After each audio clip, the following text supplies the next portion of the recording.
Hi everyone, Simon here from Be Sober. I often get asked how I actually stopped drinking. It's a pretty obvious question because when I was drinking, I was having a bottle or more of red wine every day, and I couldn't imagine not having it. And the thought of stopping literally filled me with dread, and I had a knot in my stomach at the thought of actually having a day without alcohol. So to go from that to where I am now, several months sober, um, for me feels like an incredible achievement, and all the members of our Facebook group are on the same journey and doing so incredibly well. But how to start, how to put that glass down, how to get past day one really can present a challenge. So I thought I'd just give a few tips about how to get through it. Those first days, those first weeks, they can be really tough. But the good news is it doesn't take long and it starts to get easier. You start to see the benefits of sobriety. Your skin starts to change. Your eyes become bright. And imagine all the good stuff happening on the inside. Your mind starts to settle. Your dopamine levels start to recalibrate and you start to feel happy again. There's even something called pink clouds where you find yourself in probably the greatest mood and the happiest you've been since you were a child.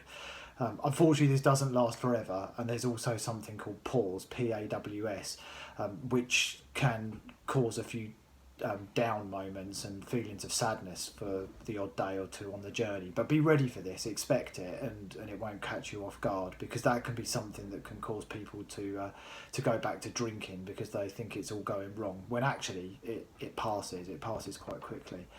So, well, if I was drinking now and I was preparing to stop, probably the first thing I would be looking to do is read some sober books. This Naked Mind by Annie Grace is excellent. Alcohol Explained by William Porter is another fantastic read. Get stuck into those. You don't need to stop drinking while you're reading them. Perhaps continue drinking, read them, and hopefully by the end you'll feel your mindset has changed, and you just don't want to drink anymore.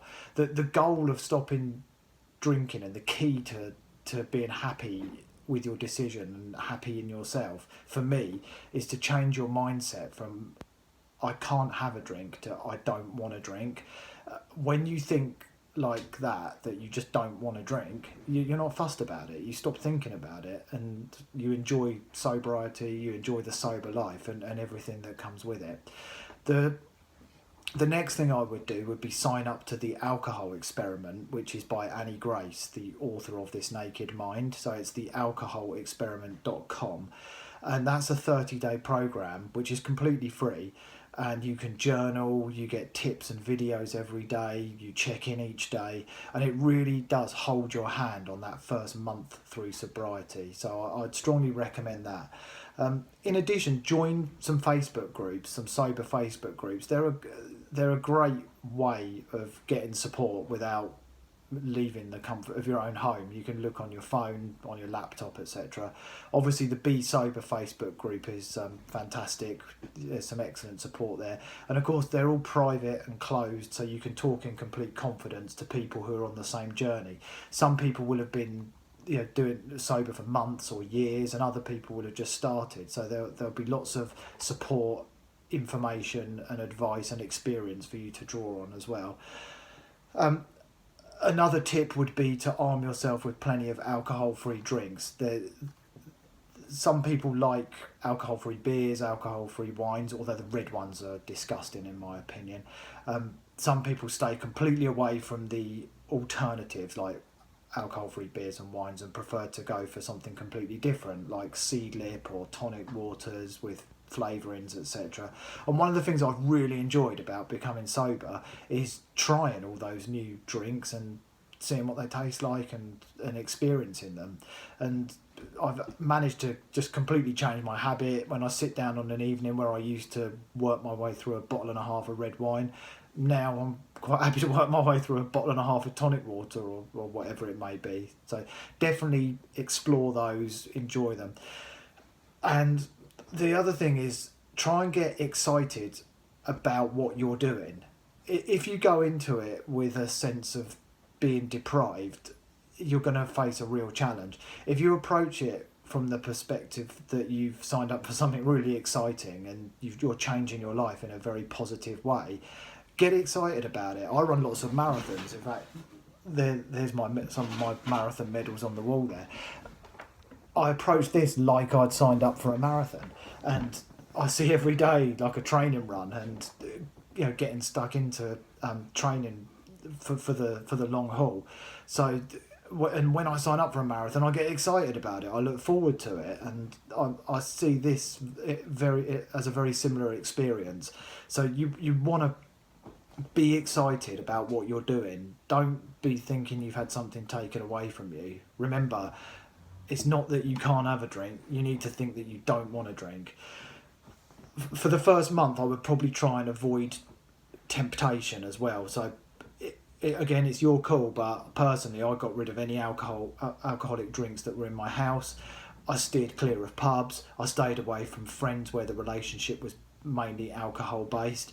And then as I got into the second month, it became easier. I've been to a couple of functions, and obviously we've got the dreaded work Christmas party coming up, but obviously I won't be drinking at that either. So, but to start with, I think you need to be gentle and kind to yourself, and don't put yourself in positions where you could face temptation or slipping up.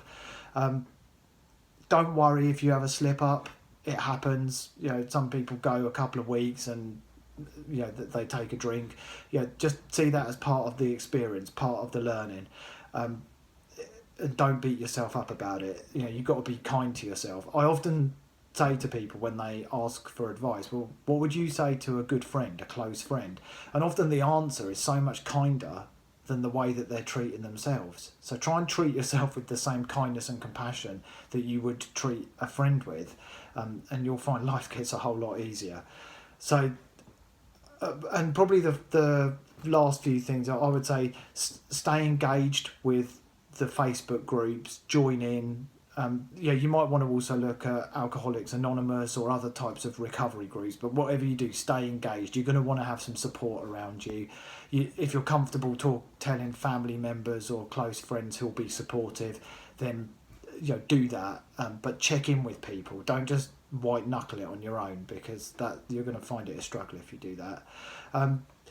And you're going to have more time on your hands. So the devil makes work for idle hands. So don't keep your hands idle. Find new things to do.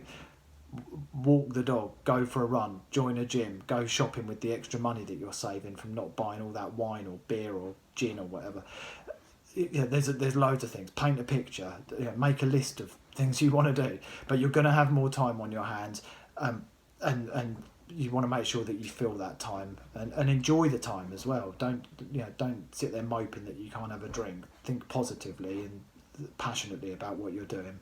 So hopefully those tips help. There's a 10-step guide on the Be Sober website to help get through the first month as well, along with loads of other advice. And as I say, the Be Sober Facebook group has got some amazing support and help, so make sure you join that as well.